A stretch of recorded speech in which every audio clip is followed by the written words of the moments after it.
The Sony FX5 is everywhere.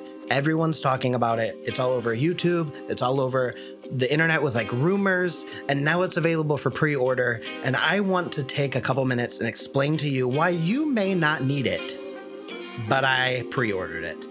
Let's go.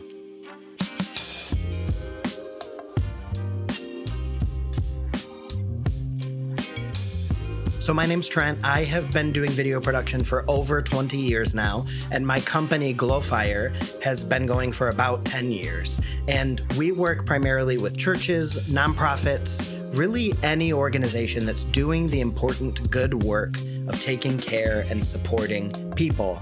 And we come alongside these organizations and help them tell their stories, help them communicate, raise awareness, help them fundraise, do all that kind of stuff with video and podcast production and event production and fundraising events. We do all kinds of stuff in that space. So a lot of the work we do is talking heads. A lot of the work we do is telling people's stories. It's finding creative ways and impactful ways to let people share their stories of impact so that they can communicate to donors or communicate to those who need their services and really help just bring what they do to life to the people that aren't working in that nonprofit or organization on the day-to-day. So, because of this work, we do lots of talking heads, we do lots of B-roll shoots, we do podcast production, we do event production. So we have a good range of different equipment that we use depending on the event. We rent stuff, we have stuff we've purchased, we bring in stuff from contractors, and there's lots of gear involved. And right now is like the golden age of video, camera, film, cinema camera technology. I started off filming on micro VHS.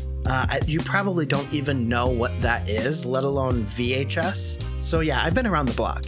I remember when the first digital video camera came out. I remember when the Red 1 came out. I remember when the Canon 5D Mark II started shooting video. I actually remember the Nikon camera that no one remembers before the Canon 5D Mark II that shot video. And I have seen so much change over my time in this industry.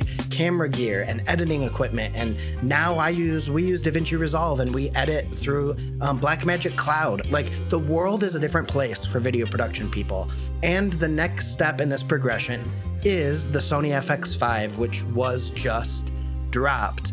Well, it's still in pre-order, but it was announced. I bought it an hour and a half after it was announced, only because I accidentally slept in and I missed the live announcement. So I want to talk to you about whether or not you should be spending your money on that camera. I don't know what you need. No one can tell you what you need, but I can tell you how to think about it. We do lots of work that requires horizontal 16:9 videos, and we have a lot of videos that we end up cutting and splicing into 9:16 vertical content. And so what that means for us is the FX5 really gives us the option. It affords us extra space on a larger sensor to be able to capture more material to be able to use for different delivery mediums. But I want to say that this camera is expensive. It's $5,000 around there, depending on which package you buy. And if you're just starting out, if you're just working with nonprofits and you're not making money yet, don't buy this camera. I have a FX6. It's back here. There's my Sony FX6. I'm recording on an A7S 3 over here, which I loved this camera when it came out, and I waited a long time for this camera to drop. People have been waiting for the next FX3 for a long time. Now we have an FX5, and it is not the same thing as the FX3. I know it kind of feels like it's the next progression, but it's not. It's a different camera in a lot of ways, and that's really exciting for someone like me, for someone who runs a company doing the kind of work that we do. It's actually a very useful tool, but the fact of the matter is, it's not a camera that most people need. I'm not saying you don't need it. I'm not saying we don't want it, because I think a lot of people want it. It kind of comes down to, will you make money off this piece of gear? A lot of people overbuy gear. A lot of people just buy the latest and greatest thing and they keep purchasing new stuff. And eventually they have so much gear that's been costing them money and they're not making money. I'm kind of the opposite. I grew up in an era without much equipment, an era where to film a video required cameras that were tens of thousands of dollars. And to do something professionally, you had to spend $50,000 just for editing equipment and a camera and some microphones. The world is a different place than it was when I was growing up, which is super exciting because lots of people, lots of the younger generation, because I guess I'm old now, I'm 38. And based on how I've been doing video work for so long, I definitely feel like an old person because I remember all this old technology that is now unusable. And I grew up with all this old equipment and I learned over time to get better by just trying new things and making films. So if you are I like to do this kind of work and I just need the latest and greatest camera, this camera will not make you a better filmmaker. It will not help you tell better stories, and it will not make you more money, especially if you're working in an industry like us, where they don't really care what camera you film on, and they aren't asking about what kind of lenses you're using. These nonprofits just want their stories told. That's it. No one's really asked me or demanded I shoot on a certain kind of camera. No one has even asked me about lenses or microphones or lights. Organizations that we work with care mostly about telling compelling stories and accomplishing something. Making a video just to make a cool video is not what nonprofits need. It's not what organizations need. It's not what churches needed. Honestly, it's not even what big businesses, commercial organizations care about. They care about what comes of the video.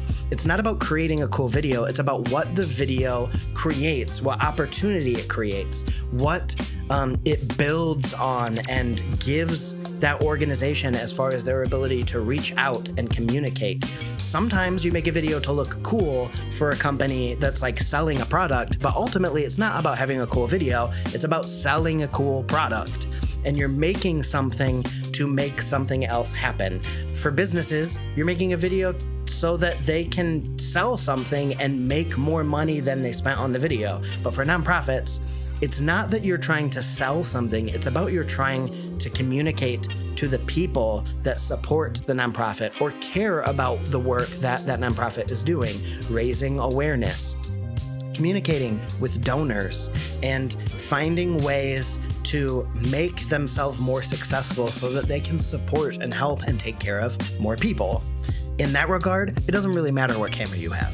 So if you don't have a camera and you're looking to buy a camera for the first time, maybe you should get an FX5, but maybe you should get a cheaper camera and just start to work and get better at what you're doing, because great technology isn't what makes you a great cinematographer. Great technology isn't what makes you a great storyteller or director or a communicator. These things take time. Time is the necessary element. For you to get better at anything, you have to have time. You can't get away from it. It's inescapable, unescapable. I don't know what the right word is there. So, all that to say, should you get the FX5? I don't know. We did because it was right for our business. I'm excited to start working with it. And I think it will afford us some opportunities. I think it will help us be more efficient and be able to be more creative in different ways. But should you get it? I don't know. No one else can tell you. But what I can tell you is you're better off having cheaper equipment and getting repetition in. You're better off having cheaper equipment and making things and creating things than you are having great equipment and never using it. So, should you buy the FX5? If you have projects that are going to make you money, go for it. If you have certain equipment that will be better served by getting an FX5, sure, go for it. But if you're buying it because it's the latest and greatest thing, you're going to be disappointed because the greatest technology in the world can't make up for the time and repetition and gaining the mastery of storytelling, lighting, interviewing, communicating, working with organizations, and learning how to create something that isn't just interesting or cool or cinematic, whatever that word means, but something that elicits emotional response and leads towards action. Because the organizations that we work with, they don't want a cool video. They want to change people's lives. And so if the FX5 would help change your life, and if it would help afford you new opportunities, go for it. But don't feel like you have to get it just because it's the latest and greatest thing. My name's Trent. This is Glowfire Creative. Please like, comment, subscribe. It's really a lot of work to put YouTube videos together. I am determined to start doing more of this, whether it is a more produced video or just sharing my thoughts on camera like this. Let me know what you think about this video. Let me know if you're gonna buy the FX5, I'm sorry. No one wants the FX6 anymore. I got one over here, but no one really wants one anymore. Anyway, thank you for watching. Let me know, are you gonna get the FX5? If it's something you're excited about, how you're gonna use it, or if you are not a Sony bro, if you don't like Sony, if you're like, those guys suck, let me know. Basically, put anything in the comments you can put in there because it helps the algorithm. Thanks. See you next time.